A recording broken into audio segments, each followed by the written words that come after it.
Hello, everyone. My name is Dr. Hyung Joon Yoon, Associate Editor of Human Resource Development Review. Today, we have an award winner of the 2022 Fortune III Research Excellence Award, Dr. Jeremy Bohonos. And he has another co-author who is Dr. ArCasia James-Gallaway. And they won the Research Excellence Award with an article titled Enslavement and the Foundations of Human Resource Development, Covert Learning, Consciousness Raising, and Resisting Anti-Black Organizational Goals. Congratulations, Dr. Bohonos, and thank you for being here with us. Yeah, thank you very much. All right.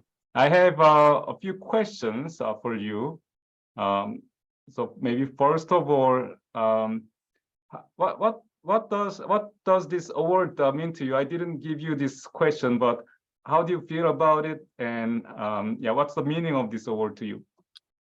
It was such an honor to receive the award, and when I got the email notifying me, I was elated and very surprised. I didn't realize that I was even in the running. There have been no rumors leaked. We get so many emails as professors, and very few of them are ones that we immediately want to forward to our friends and family. So it was really great to receive it and for the work to be validated in that way by the Academy. Okay, great. As you may know, there is a HRD newsletter article that will come out, or that has already come out, and that highlights the process of the review. It was very rigorous process. We had second round reviews. And I think those authors, including you, should feel very proud of it because I was highly unbiased and fair reviews. So congratulations again. Thank you. Could you tell us a little bit about the highlight of the essence or the same thing, essence of your article that you wrote? Yeah, I think the most important thing for us was emphasizing the need to center race in the analysis of HRD histories. This really hasn't been a common approach for the field, and we really need to racialize our histories to give context so we can understand our contemporary organizations, which are also racialized. And our big hope for the paper, one of the big hopes, is that the article can get some momentum. And I think the award will help with this to get some momentum towards histories in HRD of different marginalized groups, so that we can have a better, longer understanding, more historically informed understanding of the social justice issues that we try to address through HRD interventions and research.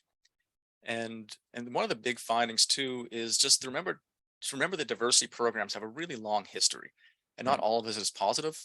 There have been ways that organizations have tried to account for and manage diverse populations that have been dehumanizing and exploitative.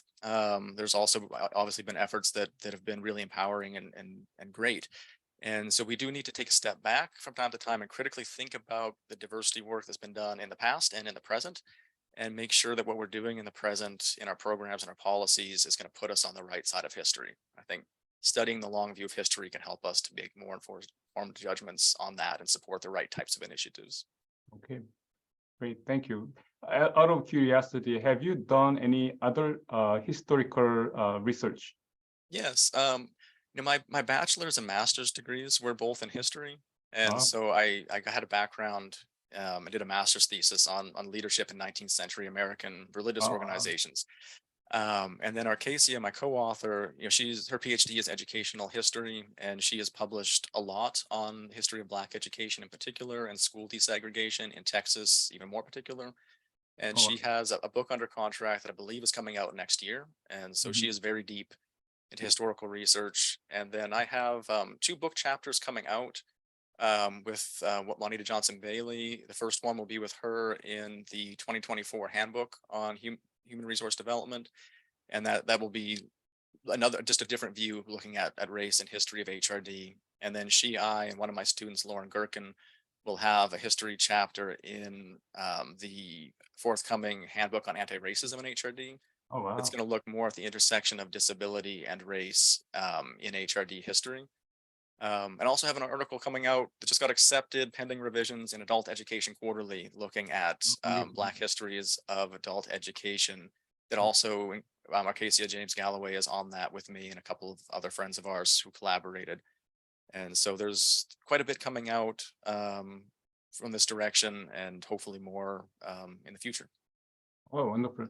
So I know that the audience of this interview would be HRD researchers predominantly, I guess. So do you think historical research is something that others can do, like even if they don't have a history background? Yeah, I think it is. It's actually been interesting since winning the award and walking across the stage, people kind of visually identifying me with history a little bit.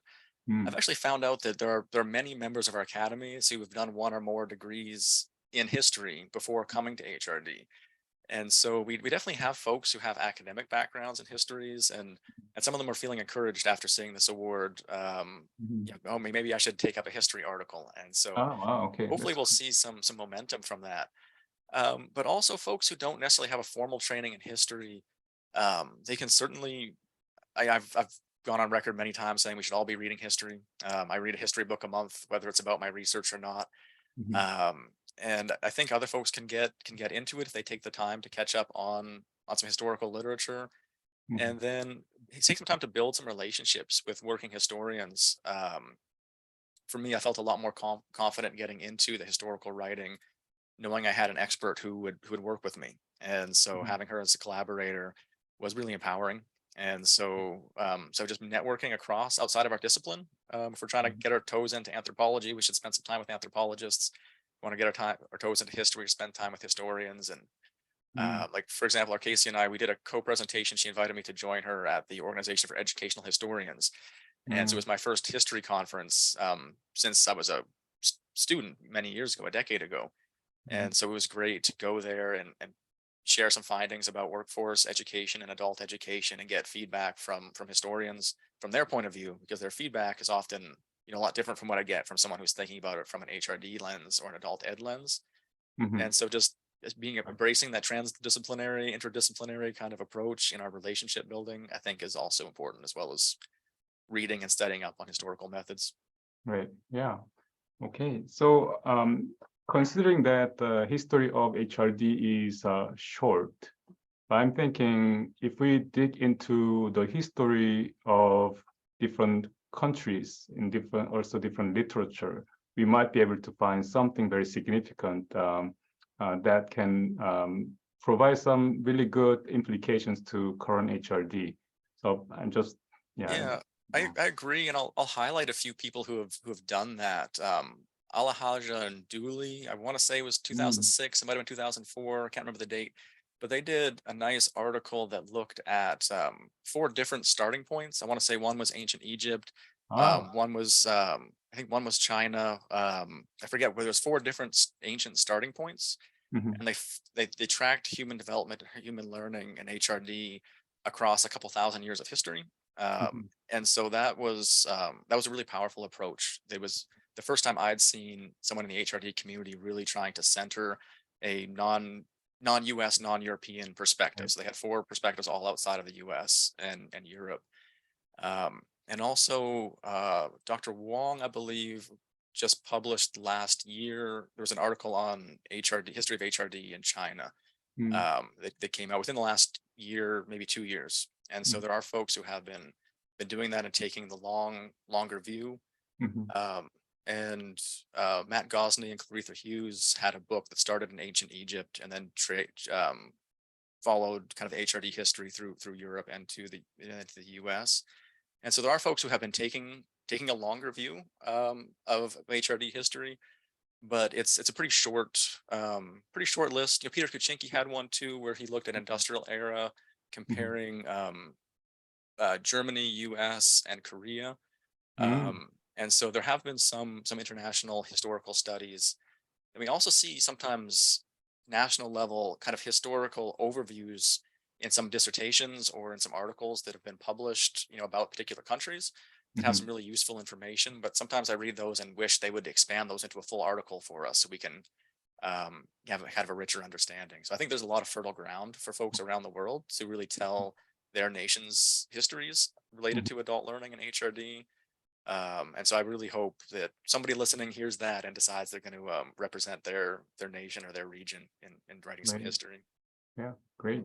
Maybe in the next AHRD conference, you might want to think about offering a focus session around historical research. That's an idea. That sounds Um, fun. Thank you. yeah, right. Getting into the content of your article, so you've analyzed the autobiographical writings of Frederick Douglass, and he's a formerly enslaved African American. So I'm interested in knowing the inception of the idea. So who suggested that, and why you decided to go with that one Sure. person's history, I guess. Yeah, part of it was during my PhD program. I don't really know why I decided to do it, but I decided to reread the narrative life of Frederick Douglass, the most famous of his three biographies.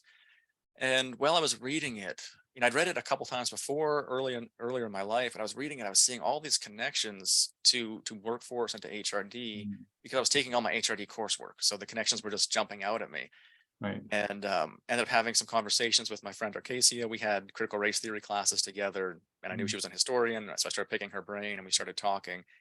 And so this paper ended up really being born out of conversations we had talking about her background as an historian and my background in HRD and the life of Frederick Douglass. And it also he's also a good person to kind of wade in with because he's probably the most famous person to have endured slavery in the United States, and to have written about and left accounts. And so even in preparation to write this article, he has three autobiographies that we consulted, but I also read an almost 2,000-page Pulitzer Prize winning biography that had just come out like the year before. The Mm. call for papers came out for HRDR. So there's a lot written about him, just a robust historiography around Frederick Douglass. Mhm. And um, so that makes it kind of easier because you don't have to, um, if you're looking at it sort of a more or historical figure, it'd be hard to find sources, it'd be hard to find information. Mhm. But there's a lot available to read up on with Douglas. And then also, because ArCasia and I have both taught US history classes in different contexts, we both taught over different parts of Frederick Douglass and his narrative life. And so we were both very familiar with him as a subject, which was important when the HRDR call came out because it was a very tight series of deadlines. Mm. And if we hadn't already had a couple of years of Right. conversations around this and Mhm. a little pre-writing, um, we wouldn't have been able to get it done in the Right. time frame that was Right. allowed. And Wow. so we'd actually had this on the back burner to do in a year or two when we had a little bit more time, but we saw the call for papers. It's like, okay, let's move this up. Let's just knock it out now if we can. Right. Cool. All And right. fortunately, it worked out. All right. Thank you. And there were a lot of implications that has come out of the analysis and also his life. So what can you tell us a little bit about the significance of the article and your findings for the DEI and critical HRD or HRD in general? Sure. Yeah. Well, I think um, you know, different, DEI and CHRD, they're part of HRD in general. So I probably won't put up Right, too right. many barriers between Sure. them. But I think one of the big takeaways is that the diversity programs and policies can be damaging and dangerous. And I mentioned that earlier that we should take good hard looks at what we're doing. And are we potentially hurting the people we're trying to help? Whose input are we getting on these? Mhm. And then another one is just that in Douglas's life, one of the things we do in the articles, we talk about the plantation as the organization. So this evil institution of slavery and the plantation on which people are being forced to labor. This is the organization, and in this context, the enslaved folks, for them to learn anything meaningful, they have to do it in secret. Mhm. They have to go under a tree.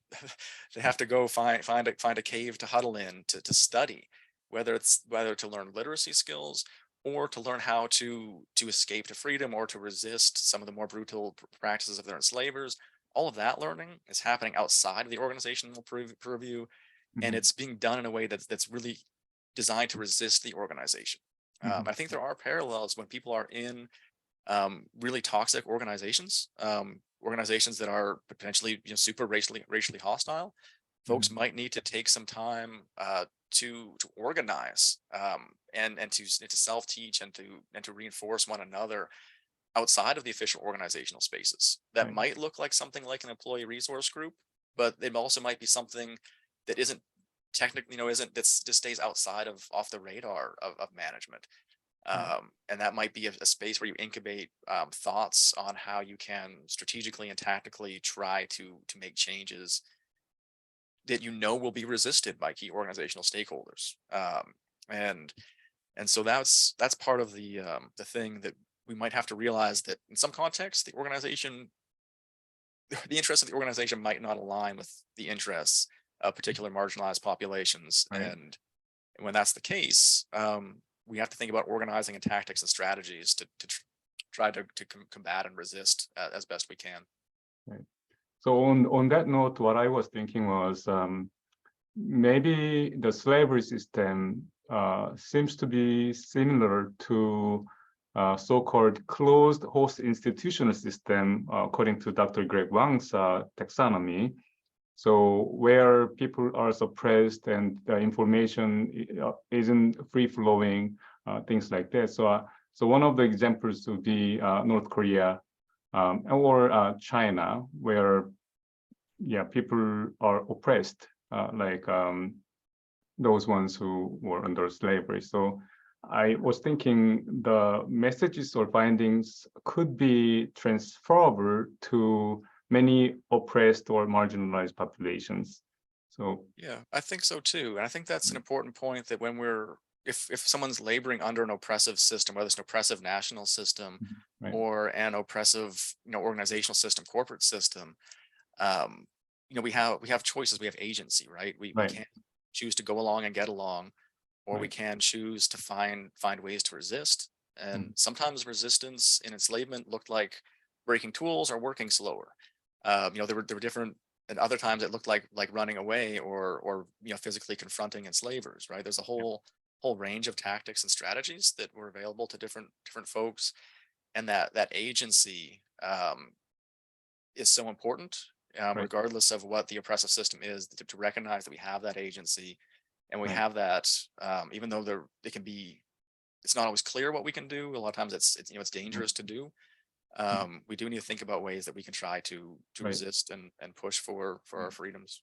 Yeah, so this piece is this piece can give provide implication not only for African Americans, but for all oppressed individuals or anyone who has agency. Everyone has agency, right? So Douglas, through his life, he exhibited how to exert his agency to change his circumstances and circumstances around him and the society. And so, all right. So what are the key messages that you can deliver to HRD practitioners as well as researchers, if you can separate those two? So HRD practitioners first, and then researchers.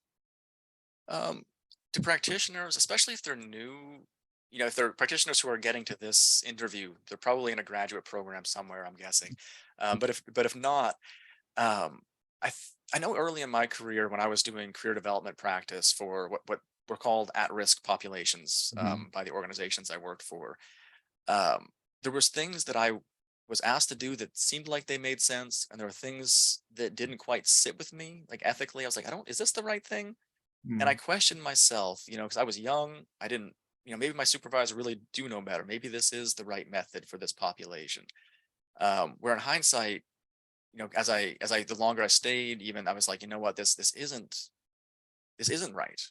Some of the things we're doing are right, but some of the things we're doing aren't. And so for me as a practitioner, I learned some ways to strategically push back and resist and try to right. push for changes, so that Mm, the at-risk populations that we were supposed to be serving were being served, not being mhm. um, mistreated. Right. And it's sometimes hard to see what the right thing is, what the wrong thing is. But one thing that as I started studying more, reading more theory, reading more research, it made Mm, it easier for me to identify some of the things that were wrong or off about previous places where I'd worked. Um, and so it can be really useful for us to step back and just critically analyze our lives, our work lives, and say like, are we doing right by folks, or are we doing violence to folks? Mhm. And just asking those questions, and knowing that, our supervisor who acts like he knows better, acts like she knows better, might know better, but they also might just be repeating the same behaviors that they learned that are counterproductive. So to just apply our critical thinking, and then to try to develop some courage. If we're not born with it, I don't think many people are born with it, but to, Mhm. to develop some courage to try to find ways to push. And I'll mention this connects to some of my other work that I've written about whiteness studies and organizations, like my dissertation and my ethnographic research that I published since then. I talk about my life, or my autoethnographic work about my life in very racially hostile environments, very white male environments that were hostile to women, hostile to people of color, and trying, often unsuccessfully, trying to find ways to resist. Mhm. Um, so my message there for practitioners is critically think about where you're at, and if it Mhm. doesn't sit with you ethically, think about what you can do to change the situation, even if it's in a small way. Yeah. Um, and then for researchers, it becomes more broad, but it's like, what can we do in our domain of research to make sure that we're putting ethical considerations at the forefront, whether we're researching in engagement or profitability or ROI, or whatever our area is. How are we thinking about the implications for people, particularly people from marginalized groups? Mhm. Um, Mhm. and also thinking about like what we've inherited, in HRD or whatever home field is. What did we inherit in terms of methodologies? Do they have liberatory potential, or do they have Mhm. oppressive potential, or both? And in terms of our HRD toolbox that we learn different interventions, just thinking hard about the ethical implications of implementing them in different contexts, and doing research that really digs into the ethics and the humanity. Wow. Okay, so one word that came to my mind is empathy Yeah. as a researcher, right? So we need to think about or try to feel what the people are going through, if it's not as just a subject of study, but yeah, people Yeah. who have real lives and so on, And to and bring it they full struggle. circle, Frederick Douglass was really big on empathy. He didn't just write books; he was also his generation's most famous public speaker in the United States. And this was an era where public speaking was like television or like social media. This is what people did to pass Mhm. their time, was go hear speakers. And Mhm. he was noted for being an especially moving speaker. He would take people from feeling, the pain and the dehumanizing experiences that he experienced in enslavement, but then also bring them to humor and jokes and love, and take them on that emotional roller coaster of yes, the pain, but also the feelings of freedom and liberation. Mhm. And so he was famous for his emotional and intellectual range as a speaker, and also as a writer. But it was because of his emotional range as a speaker that he developed the audience where folks wanted to read his stories. And so that empathy piece is so important, and it's so easy to overlook in our methods. We often think about methods in really rational ways, but for me, the best work is for me anyways, when I'm engaged emotionally and I'm engaged rationally, intellectually. When those Mhm. things are both turned on, I think that's when we can do our most powerful work. Right. And while you are talking about his leadership speeches and so on, I was thinking his history or his life could be approached from different perspectives. Like you can use leadership lens or OD lens for change agent, things like that. So there could be multiple pieces using maybe his life. I don't know. Yeah, I completely agree. In fact, there's been probably a dozen biographies of Frederick Douglass that have taken Ah, okay. different views. Some folks have looked at him as a teacher. Some folks have looked at him Mhm. as a leader, as an orator. And so yes, that's how history really develops, is by using new and analytical lenses to look at some of the same phenomena. Like, the phenomena haven't changed, but the way we look at them, the way we analyze them change. And so, yeah, we could have multiple pieces looking at Douglas and or the institution of slavery, Mhm. and its implications for HRD. And I think that would be really fruitful. One of the Mhm. hardest things, one of the questions you gave me earlier, that I looked over. You asked about the influence of the blind reviewers. And one of the things that was that one of the reviewers kept mentioning is we need to do more. We need to do transnational Mm, slavery. We can't just focus on Maryland and the U.S. mhm, And on one hand, I agreed with them, and ArCasia and I mm. agreed with them. But on the other hand, we only had 7,500 words, including references. Right. Yeah. So we need multiple. We need a research agenda around this if we're going to talk about the different nations like you and I talked about, or slavery in different contexts or through different lenses. And this is where we can have a community doing the work with multiple voices, building on each other.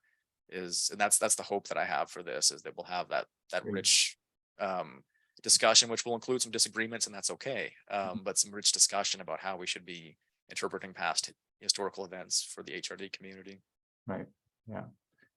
Yeah, I have two things. One is you talk about community. So I'm wondering whether there is a historical HRD community, or whether there is any movement of creating special interest group around it. So that was one idea. Maybe I will ask another question later. Yeah. Yeah, that's good. Yeah, in terms of community around it, we've had a couple of themed, at least one, maybe it was two themed issues that have looked at history of HRD. So we've had, like we've had some clusters of folks who have written about it, but in terms of like sustained conversations, Mm, I don't feel like that community is strong yet. mm, But a special interest group, or like you mentioned, a focus session on writing history might be really useful. I was so glad to see the call from HRDR to really take some leadership and say, mhm, um, this is, and it was an open call that went out to everybody. And there were a lot of people who showed up to the first meeting who were interested. Not everyone submitted a paper eventually, but I think mhm, that was really encouraging, because I believe that the previous, there was one in advance as a themed issue years ago that it wasn't an open call. It was, the editor, mm, got the people together, and that gets you, that's good in some ways, but in other ways you don't get as many mm. voices. Right. Um, and so I have been talking with some journal editors about potentially doing another open called kind of themed issue, Mm, with hopefully more articles, because the HRDR, I think we only had 2 history articles that ended up mm. making it through. Um, and so you're doing another call and just giving folks time and space to keep thinking about it. Yeah, it Focus takes more session, like you time, right? mentioned. So maybe plan maybe 2 years ahead. I don't know. That may. Yeah, that's what I'm thinking, Yeah, because history, it takes a long time to write, even right. if you're trained in it. But if Mhm. folks are trying to kind of get into it for the first time, aggressive deadlines isn't necessarily the most conducive to that. Okay.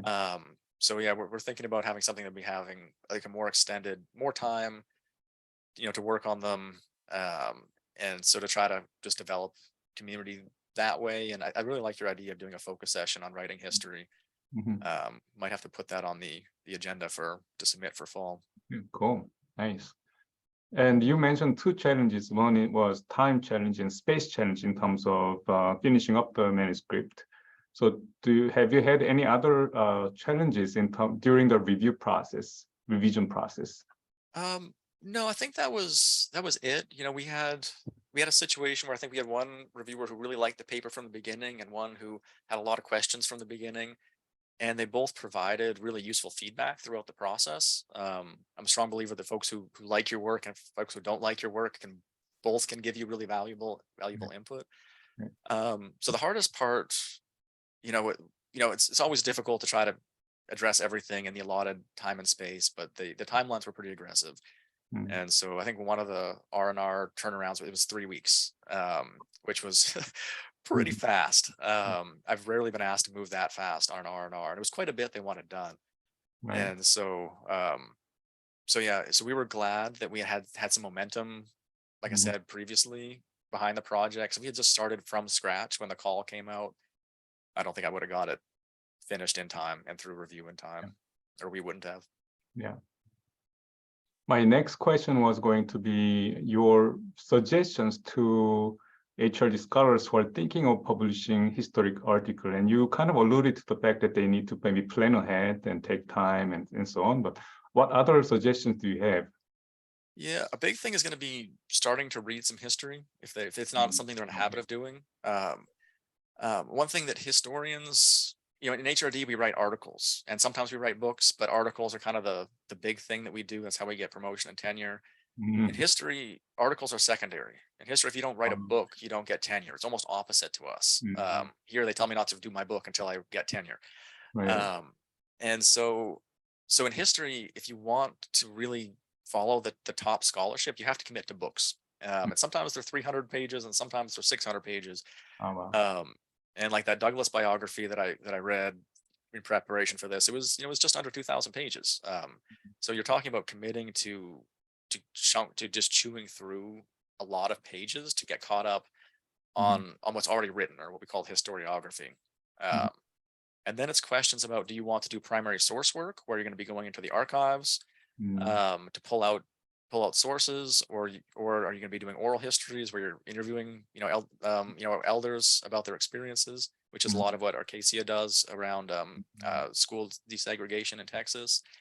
Or you're going to do what we call a historiographical paper, where it's like a conceptual article um, that's almost like a hybrid of a literature review and a conceptual article, where you're looking at maybe multiple decades of historical scholarship and the way that trends have changed and how interpretations have shifted, and trying to develop kind of new knowledge based on just looking at just Mhm. these waves of historical writing. Um, and so starting to read a lot would help, thinking about whether you're going to do primary source or historiographical, but then also spending some time with historians. Mhm. If you can audit a class or two, that would help. Showing up to some education history or history conferences and just getting acculturated a little bit would help. For me, when I'm working on history projects, I always reach out to one of my historian friends and at least invite them. If even if they don't say yes, then at least pick their brains a little bit, just because it can be so useful to have an expert outside in that field, to really consult with, and just help to understand how the field of history is understanding certain problems, which is different than how HRD sometimes understands the same problems. Great. Thank you. Thank you. And you've shared some challenges you faced during the review process, but in what ways the peer review process through HRDR strengthened your work? Um, yeah, there was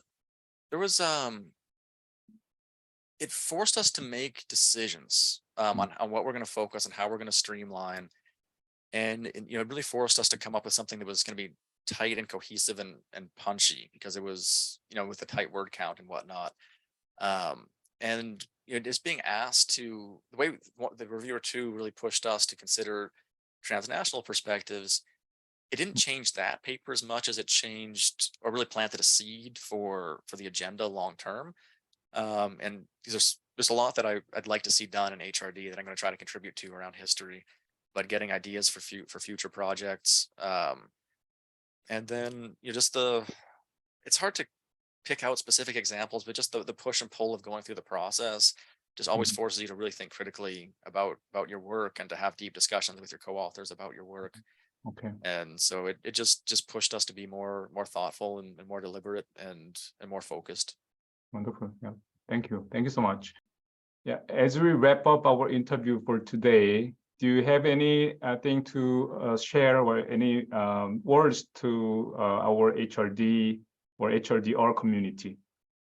Um, yeah, I'd like to thank the folks on the editorial review team who voted a thumbs up for ArCasia and I on this award. It really meant a lot to us.